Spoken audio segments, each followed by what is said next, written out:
So I was hanging out in Philadelphia recently and I went into an Indian grocery store and there was a whole aisle of this stuff called ghee. So I bought some to check out today. Today's sponsor is Leets Culinaria. It's a James Beard award-winning food destination site filled with dry humor and delicious recipes. You can check it out online at leetsculinaria.com. So today we're talking about ghee. Now, ghee is a very, very common cooking fat in South Asia, specifically, generally, India. And it's basically butter, but it's different because it's clarified butter. So you're asking, what is clarified butter? So when you go in your grocery store and you buy a stick of butter, what you're basically getting is a compound. Now that means that there are a bunch of things kind of all put together in that one stick. Notably, there is water, there is fat, there are milk solids, and then there are other things like seasonings, maybe salt or whatnot, maybe there's a flavor enhancer.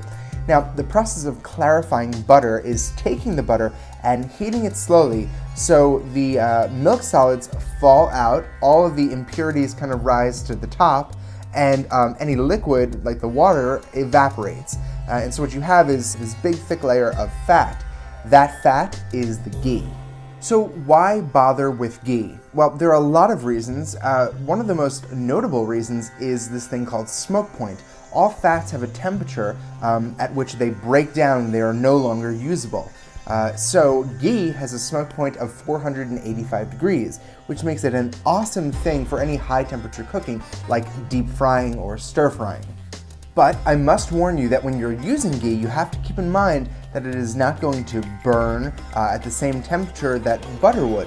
You have to be cautious because if you're cooking something like a vegetable or if you're toasting peppercorns, the things that you're cooking can burn quickly before you even notice that the oil starts smoking. Outside of the kitchen, people use ghee as a natural moisturizer. They rub it into their skin, and some people melt some ghee into the bath before they take a bath to moisturize the rest of their body. So since ghee is often used in Indian cuisine, I figured it would be only fitting to use it with some of the flavors of Indian cuisine. And we're going to do so using potatoes as the vessel to carry those flavors and make a beautiful hash that would be perfect for eggs in the morning or as a side dish for the rest of the day. First, peel and cube 4 large potatoes. Place the potatoes in a stock pan with enough water to cover them. Bring that to a boil and cook for about 10 minutes or until they're fork tender. Drain and allow them to cool slightly. In a heavy bottom pan, add 1½ teaspoons of ghee over medium heat. Lightly toast a palmful of cumin seeds in the ghee. Then mix in a 3-inch piece of finely chopped ginger and 2 chopped green chili peppers. Add about a palmful of chili powder and a palmful of ground coriander. Once this has all come together, stir in the potatoes and cook for about 5 minutes. Then season with some salt and pepper, add a splash of orange juice, and continue cooking for another 15 minutes. Take it off the heat and garnish with some cilantro, serve, and enjoy. So I have to say, guys, this is one of the most delicious recipes that we've made on WTF to date. If you have an egg, you can fry it off and eat it with the hash for breakfast, or as I said, it's a great side dish.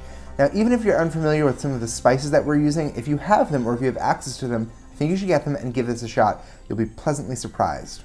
Tune in tomorrow for another WTF.